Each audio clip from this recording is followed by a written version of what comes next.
Bulletin का आगाज अहम खबर के साथ। पाकिस्तान डेमोक्रेटिक मूवमेंट का आज इस्लामाबाद के रेड जोन में एहतजाज होगा, धरना होगा। मुख्तलिफ शहरों से कारकुनों के काफिले रेड जोन एंट्री पॉइंट पहुंचना शुरू हो चुके हैं। सरीना चौक में काफिलों में शामिल तमाम बड़ी बसों को दाखिल होने से रोक दिया गया। पुलिस के मुताबिक रेड जोन में बड़ी गाड़ियां और मुजाहिरीन के दाखिले की इजाजत नहीं है, सिर्फ मुलाजमीन और मुतल्लिका लोगों को दाखिले की इजाजत है। पुलिस FC रेंजर्स की भारी नफरी भी दाखिली रास्तों पर मौजूद है और आज ये धरना दिया जाएगा। PDM की जानिब से आज इस्लामाबाद के रेड जोन में धरना होगा और मुख्तलिफ शहरों से कारकुनों के काफिले रेड जोन एंट्री पॉइंट पहुंचना शुरू हो चुके हैं। सरीना चौक में काफिलों में शामिल तमाम बड़ी बसों को दाखिल होने से रोक दिया गया है। क्या सूरत हाल है, हमारे नुमाइंदे हमारे साथ मौजूद है। सरीना चौक की सूरत हाल बताएंगे हरीम जदोन, जबकि इस्लामाबाद की सिक्योरिटी से मुतालिक जानेंगे आदिल तनोली से, और पेशावर से जो काफिले रवाना होंगे उस हवाले से आमिर जमील भी हमारे साथ मौजूद होंगे। सबसे पहले हरीम, आपसे जानना चाहेंगे इस्लामाबाद के सरीना चौक की सूरत हाल क्या है, क्या मनाजिर देख रही हैं आप? जी बिल्कुल अस्मा, इस वक्त मैं सरीना चौक में मौजूद हूँ। सुप्रीम कोर्ट के फैसलों के खिलाफ जो PDM की कुल 13 जमातें हैं, उन्होंने आज धरने का ऐलान किया था और आज सुप्रीम कोर्ट के बाहर एहतजाज उन्होंने करना था, जबकि इस चीज़ की इजाज़त जो है वो नहीं दी गई थी। मौलाना फजलुर रहमान ने कल दरख्वास्त दायर की थी कि हमें सुप्रीम कोर्ट के बाहर धरना कर देने दी जाए। ताहाल अभी तक इस तरह की कोई इजाज़त नहीं मिली, इसलिए क़यादत की जानिब से जो कारकुनान हैं उनको ये अहकाम जारी किए गए हैं कि वो तमाम काफिले जो है वो सरीना चौक पर पहुँचना शुरू हो जाएँ। अब से कुछ ही देर में मरियम नवाज़ भी जो है सरीना चौक पहुंचेंगी और रैली की क़यादत करते हुए ये काफिले D चौक की तरफ रवाना होंगे। जो स्टेज है वो अतातुर्क एवेन्यू तक पहुंचा दिया गया है, लेकिन इंतज़ार किया जा रहा है कि इजाज़त दी जाए रेड जोन में दाखिले की, लेकिन रेड जोन में दाखिले की इजाज़त अभी तक नहीं दी जा रही। बड़ी गाड़ियों बसों को मना कर दिया गया रेड जोन में दाखिले के लिए। तमाम जो सिर्फ एम्प्लॉयज़ हैं उनको दाखिले की इजाज़त दी जा रही है और जो मुतल्लिका अफराद है उनको एंटर होने की इजाज़त है। जो फ़िज़ाई इजाज़ा भी लिया जा रहा है हेलीकॉप्टर के ज़रिए यहाँ की सिक्योरिटी का, और तमाम पुलिस एहलकार और जो रेंजर्स हैं वो जगह जगह दाखिली रास्तों पे मौजूद हैं। यहाँ पे ख़वातीन कारकुनान भी हमें नज़र आ रही हैं जो बैनर्स उठाए हुए हैं, जो पार्टी तराने हैं वो यहाँ पे चल रहे हैं और यहाँ पे काफिले जो है सरीना चौक पे इस वक्त मौजूद हैं और अपनी आला क़यादत का इंतज़ार कर रहे हैं। जी, आला क़यादत का इंतजार किया जा रहा है। हरीम साथ रहिएगा। अब इस्लामाबाद में सिक्योरिटी की सूरत हाल क्या है, आदिल तनोली हमें बताएंगे। आदिल, बताइए किस नौयत का सिक्योरिटी प्लान तश्कील दिया गया है?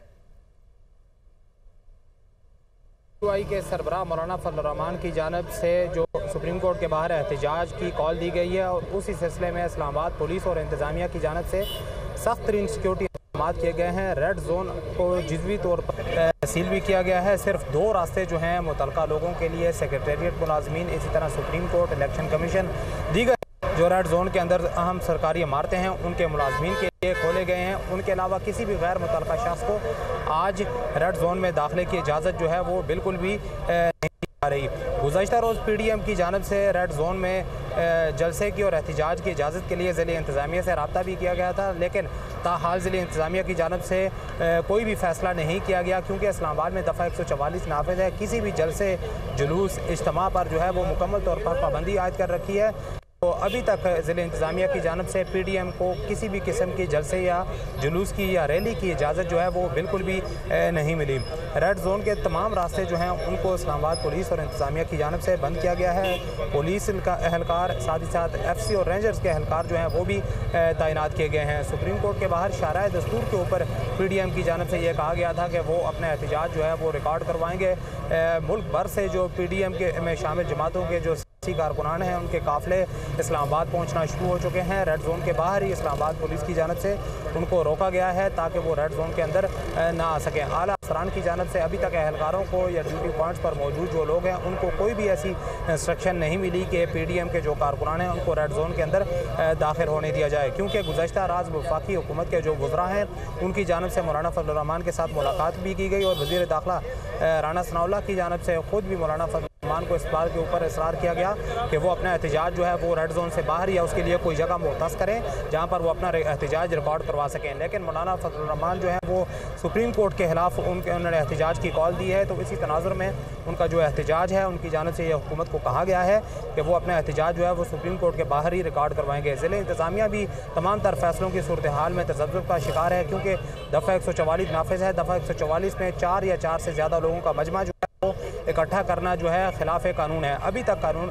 इस्लामाबाद पुलिस की जानिब से या इंतज़ामिया की जानिब से कोई ऐसे अहकाम भी मौसूल नहीं हुए कि ये जो लोग रेड जोन के बाहर जमा हैं इनको मुंतशिर किया जाए, क्योंकि अंसारुल इस्लाम की जानिब से गुज़श्ता रोज़ सुप्रीम कोर्ट के बाहर आगे कुछ लोगों की जानिब से जायज़ा भी लिया गया और अपने स्टेज बनाने से मुताल्लिक़ ज़िला इंतज़ामिया को और इस्लामाबाद पुलिस के जो लोग ड्यूटी पर मौजूद थे उनको आगाह भी किया गया है। अभी तक इस्लामाबाद में जो है वो दफ़ा 144 का नफाज जो है बिल्कुल नाफिज़ अमल है। इंतज़ामिया की जानिब से भी अभी तक इजाज़त नहीं दी गई एहतजाज की। आदिल साथ ही मौजूद रहिएगा। आमिर जमील भी हमारे साथ मौजूद हैं। आमिर जमील बताइएगा, पेशावर से काफिले रवाना हो गए, क्या सूरत हाल है? जी बिल्कुल, देखें जमीयत उलमा इस्लाम समेत जो जितनी भी PDM की पार्टी हैं, ख़ास तौर पर पाकिस्तान पीपल्स पार्टी और पाकिस्तान मुस्लिम लीग नून के जो काफ़िले थे वो पेशावर मोटरवे टूल प्लाजा से रवाना हो चुके हैं और इस वक्त भी हम मर्दान के करीब मौजूद हैं। तकरीबन पेशावर से मर्दान तक की जो ड्राइव है वो 35 से 40 मिनट का रास्ता है। तो इस वक्त जो पेशावर से रवाना होने वाले काफ़िले थे वो मर्दान को क्रॉस कर चुके हैं, यानी पेशावर से तकरीबन 40 मिनट की ड्राइव का फासला उन्होंने तय कर दिया। प्लान ये बनाया गया था कि तमाम जितने भी काफ़िले हैं वो जमा होंगे हकला इंटरचेंज पर और उसके बाद सूबाई कायदीन की क़यादत में ये तमाम के तमाम काफ़िले जो हैं वो इस्लामाबाद की जानिब रवाना होंगे।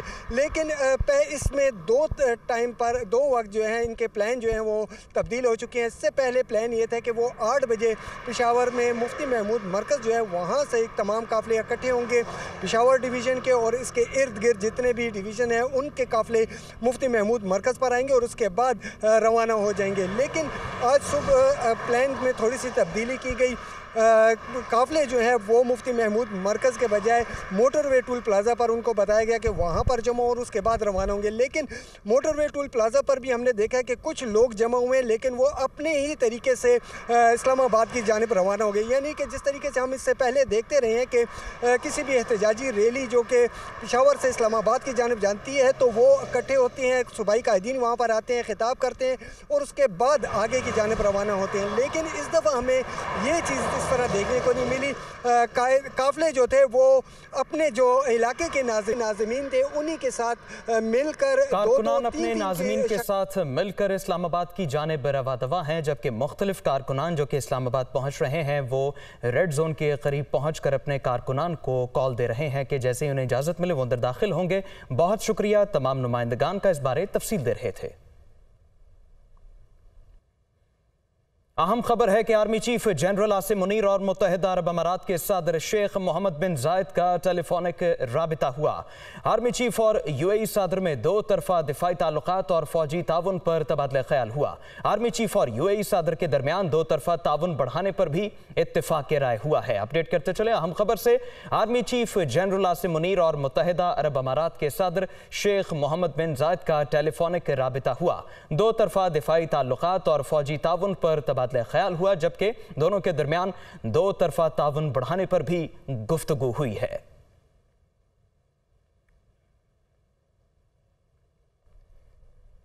पंजाब और खैबर पख्तूनख्वा में इंतखाबात कराने का मामला सुप्रीम कोर्ट में इलेक्शन कमीशन की नजरसानी की दरख्वास्त चीफ जस्टिस की सरबराही में 3 रुकनी बेंच आज समाअत करेगा। सुप्रीम कोर्ट ने 14 मई को पंजाब में इंतखाबात कराने का हुक्म दिया था और इस पर अमल दरामद नहीं हो सका। सुप्रीम कोर्ट में इलेक्शन कमीशन की नजरसानी की दरख्वास्त पर समाअत आज होगी। चीफ जस्टिस की सरबराही में 3 रुकनी बेंच आज 12:30 बजे इस मामले पर समाअत करेगा। मजीद तफसीलात जानते हैं नुमाइंदा दुनिया न्यूज़ आमिर सईद अब्बासी से। आमिर बताइएगा आज क्या हो सकता है? देखिए, इलेक्शन कमीशन ऑफ पाकिस्तान ने नज़रसानी की दरख्वास्त दायर की थी सुप्रीम कोर्ट ऑफ पाकिस्तान में, जिसमें उस ऑर्डर को चैलेंज किया गया जो 4 अप्रैल का सुप्रीम कोर्ट ऑफ पाकिस्तान का हुक्म था कि पंजाब और खैबर पख्तूनख्वा में इंतखाबात करवाए जाएँ और बिलखुसूस पंजाब में 14 मई को इंतखाबात करवाए जाएँ। इलेक्शन कमीशन ऑफ पाकिस्तान ने इस हुक्मनामे पर एतराज़ किया और ये कहा कि ये इलेक्शन कमीशन ऑफ पाकिस्तान का दायरा इख्तियार था कि वो इंतखाबात की तारीख का ऐलान करते, ना कि सुप्रीम कोर्ट ऑफ पाकिस्तान मुदाखलत करती और टेक ओवर कर लेती इलेक्शन कमीशन ऑफ पाकिस्तान के इख्तियारात को। लिहाजा ये इस्तदा की गई कि इलेक्शन कमीशन ऑफ पाकिस्तान को ही इंतखाबात की तारीख का ऐलान करने की इजाज़त दी जाए और जो सुप्रीम कोर्ट ऑफ पाकिस्तान की तरफ से 14 मई को इंतखाबात कराने का हुक्म दिया गया था वो सुप्रीम कोर्ट ऑफ पाकिस्तान की गलती थी। लिहाजा उसकी दुरुस्तगी की जाए और उस हुक्मनामे को वापस ले लिया जाए और जो सुप्रीम कोर्ट ऑफ पाकिस्तान है वो अपने नज़रसानी करे इस फैसले के ऊपर जो 4 अप्रैल को जारी किया गया था कि 14 मई को इंतखाबात करवाए जाएँ। इसमें सुप्रीम कोर्ट ऑफ पाकिस्तान को ये कहा गया कि उसने ट्रेस पास किया है इलेक्शन कमीशन के इख्तियारात में और तमाम जो आइनी इदारे हैं उनका अपना अपना दायरा इख्तियार है, वो अपने अपने दायरा इख्तियार में रहकर ही काम कर सकते हैं और इंतखाबात जो है वो सोल रिस्पॉन्सिबिलिटी और जो पावर है और जो इख्तियार है, अथॉरिटी है, वो सिर्फ इलेक्शन कमीशन ऑफ पाकिस्तान का है। लिहाजा उसमें किसी भी दूसरे इदारे का मुदाखलत करना इलेक्शन कमीशन के दायरा इख्तियार में मुदाखलत करने के मुतरादिफ है। लिहाजा इस बुनियाद के ऊपर ये कहा गया कि जो 4 अप्रैल को सुप्रीम कोर्ट ऑफ पाकिस्तान का हुक्म है। बहुत शुक्रिया, आप तफसीलात से आगाह। बराह रास्त लिए चलते हैं साबिक वज़ीर आज़म शाहिद खाकान अब्बासी कराची की नैब कोर्ट में पेशी के मौके पर मीडिया से गुफ्तगू कर रहे हैं। नैब के केस में तफ्तीश में हो, रिमांड में हो, उसको आप बरी कर दें, उसको आप बेल दिलवा दें। अदालतें ये कहें कि सिर्फ ये नहीं, किसी केस में इसको आप गिरफ्तार नहीं कर सकते। ये कौन सा इंसाफ है? मैं सुप्रीम कोर्ट को आसान रास्ता बताना चाहता हूँ जिसमें मुल्क का भला भी है और इमरान खान का भला भी है कि इमरान खान का भला तो वो चाहते हैं, मुल्क का भला भी इसी में है। इस नैब को ख़त्म कर दें, इससे अवाम की जान छुड़ाएं। अभी मेरे सामने यहाँ पर एक बैंक के प्रेसिडेंट मिले, 12 साल से नैब की अदालत में चक्कर लगा रहे हैं, किसी ने सो मोटो नहीं लिया, किसी सुप्रीम कोर्ट ने ये नहीं कहा कि इनका केस सुने। मैं तो हर रोज़ कहता हूँ कि हमारे खिलाफ जो आपने केस बनाए हैं जिनकी कोई हकीकत नहीं है, आप इन केसों को चलाएं, अवाम को बताएं कौन सी करप्शन हुई है। आप इमरान खान की तफ्तीश नहीं होने देते। मैंने 100 तफ्तीशें भुगती हैं, रिमांड काटा है, जेल काटी है। हमने कभी हम रोए धोए नहीं है। हमने कहा ठीक है, हम हक पर हैं, मुकाबला करेंगे। आज इमरान खान में हिम्मत है तो बाहर आए, कहे मुझे तफ्तीश करें, अवाम के सामने कैमरे लगाकर तफ्तीश करें। किस बात से घबराते हैं? ये वो हकायक हैं जिस पर आज हमें सोचना पड़ेगा, क्योंकि ये मुमकिन नहीं है कि नवाज शरीफ के लिए इंसाफ का निज़ाम और हो, यूसुफ रज़ा गिलानी के लिए और हो, शहबाज शरीफ के लिए और हो, शाहिद अब्बासी के लिए और हो, और इमरान खान के लिए इंसाफ का निज़ाम दूसरा हो। तफ्तीश 3 बेडरूम रेस्ट हाउसेज में होती है, तफ्तीश 12। खबर है कि कौमी असम्बली का इजलास अब से कुछ देर बाद, जबकि पार्लियामेंट का मुश्तरका इजलास आज शाम 4 बजे होगा। पार्लियामेंट के मुश्तरका इजलास में नैब तरमीमी ऑर्डिनेंस की मंजूरी समेत दीगर बिल एजेंडे का हिस्सा है। एजेंडे की तफसील बताएंगे वकार सैयद। वकार बताइए। जी बिल्कुल, जो कौमी असम्बली का इजलास है वो अब से कुछ देर में जो है वो शुरू हो जाएगा और इसके बाद इसमें कुछ मामूल के बिल हैं, जिसमें जो कुरान की दुरुस्त इशाअत का बिल है और इसके अलावा जो दीगर बिल हैं उनकी मंजूरी ली जाएगी। ताहम इसके बाद शाम को 4 बजे जो है वो जो पार्लियामेंट का मुश्तरका इजलास होगा, जिसका जो 19 निकाती एजेंडा है वो भी जारी किया गया है, जिसमें जो नैब आर्डीनेंस जो तरमीमी बिल है जो सदर मुमलिकत की जानिब से वापस पार्लियामेंट को भिजवाया गया था उसकी मंजूरी ली जानी है। इसके अलावा इंसानी अज़ा की जो पेवंदकारी है, इसके अलावा जो मैटरनिटी और पैटर्निटी से मुतल्लिक जो बिल है वो भी मंजूर किया जाएगा। ताहम आज का इजलास इस हवाले से अहम है क्योंकि जब गुज़श्ता हफ्ते मुल्क में जो पुरतशद्दुद वाक़यात हुए हैं और इसके अलावा जो इमरान खान की सुप्रीम कोर्ट के ज़रिए जो रिहाई मुमकिन हुई है उससे मुतल्लिक आज जो है वो एक मज़म्मती करारदाद भी पेश किए जाने का इम्कान है। जबकि इसके अलावा ये भी इम्कान ज़ाहिर किया जा रहा है कि दोनों इजलासों में जो है वो अलग अलग तरीक़ों पर या अरकान की जो अरकान का नुक्ता है उस पर जो है बाकायदा तौर पर बहस की जाए। और जहाँ पर पीडीएम का आज धरना भी है तो यूं जो हुक्मरान इत्तेहाद की जाएगी। बहुत शुक्रिया आपका। वज़ीर-ए-आज़म की ज़ेर सदारत वफाकी काबीना का अहम इजलास पार्लियामेंट हाउस में होगा। ज़राए के मुताबिक वफाकी काबीना मौजूदा मुल्की सूरत हाल पर अहम फैसले करेगी। मज़ीद तफसीलात जानते हैं नुमाइंदा दुनिया न्यूज़ जावेद हुसैन से। जी जावेद हुसैन, बताइएगा इस हवाले से। जी बिल्कुल, वफाकी काबीना का अहम इजलास शहबाज शरीफ की ज़ेर सदारत 11:30 बजे पार्लियामेंट हाउस में बताया गया है कि उसका इनेकाद होने जा रहा है और इस इजलास में जो है मुल्क की मौजूदा जो सियासी सूरत हाल है इसका जायज़ा लिया जाएगा। इसी के साथ साथ जैसा कि आज PTM की जानिब से सुप्रीम कोर्ट के बाहर एहतजाज करने या धरना देने के हवाले से कॉल दी गई है, उससे मुतालिक भी जो है वो चीज़ें ज़ेर गौर आएंगी और पार्लियामान में जो है वो अहम कानून साजी या इससे मुतालिक जो है अहम जो अमूर हैं उससे मुतालिक भी वफाकी काबीना आज अहम फैसले लेगी। और इसी के साथ साथ जो गुज़िश्ता दिनों में जलाओ गिराव का वाक़यात होते रहे और पाकिस्तान तहरीक इंसाफ की जो कारकुनान की जानिब से जो एहतजाज किया गया और उसके बाद फिर अदलिया की जानिब से को जो रिलीफ फ्राहम किया गया है, उन तमाम अमूर पर भी वफाकी काबीना आज गौर करेगी और इस पर जो हिकमत अमली है उसका जायज़ा लिया जाएगा। और आज पार्लियामान में भी उसी हिकमत अमली से मुतालिक कोई करारदाद लाने से मुतालिक भी ये बताया जा रहा है ज़राए की जानिब से कि गौर किया जाएगा, उसकी मंजूरी दी जाएगी और ये मामला पार्लियामान को भेजा जाएगा। इसी तरह से मुल्क की जो मुआशी और सियासी सूरत हाल है उस पर आइंदा की हिकमत अमली वज़े की जाएगी। जी, वफाकी काबीना का इजलास 11:30 बजे होगा। जावेद हुसैन, बहुत शुक्रिया। खबर है कि बैरून मुल्क से 3 साला बच्चे की बाजियाबी से मुतालिक केस है। हाई कोर्ट ने 15 रोज में बच्चे को बाजियाब करवाने का हुक्म दे दिया। 2 साल से FIA ने कुछ नहीं किया। जस्टिस मलिक शहजाद अहमद खान ने रिमार्क्स दिए। इस बारे मजीद तफसील बताएंगे हमारे नुमाइंदे मोहम्मद अशफाक। अशफाक, बताइए अदालत ने क्या रिमार्क्स दिए? जी बिल्कुल, लाहौर हाई कोर्ट के सीनियर तरीन जज जस्टिस मलिक शहजाद अहमद खान ने गुज़श्ता 2 साल से 3 साल के बच्चे की अदम बाजियाबी पर सख्त बरहमी का इजहार किया। DG FIA मोहसिन भट्ट अदालत में पेश हुए और इस मौके पर अदालत को ये बताया कि 3 साला बच्चे की बाजियाबी के लिए कोशिशें जारी रखे हुए हैं, जिस पर जस्टिस मलिक शहजाद अहमद खान ने बरहमी का इजहार करते हुए कहा कि गुज़श्ता 2 सालों से आप सिर्फ कोशिश ही कर रहे हैं, अदालत का कीमती वक्त हो रहा है, पिटिशनर ख्वार हो रहा है, लेकिन FIA कुछ नहीं कर रहा।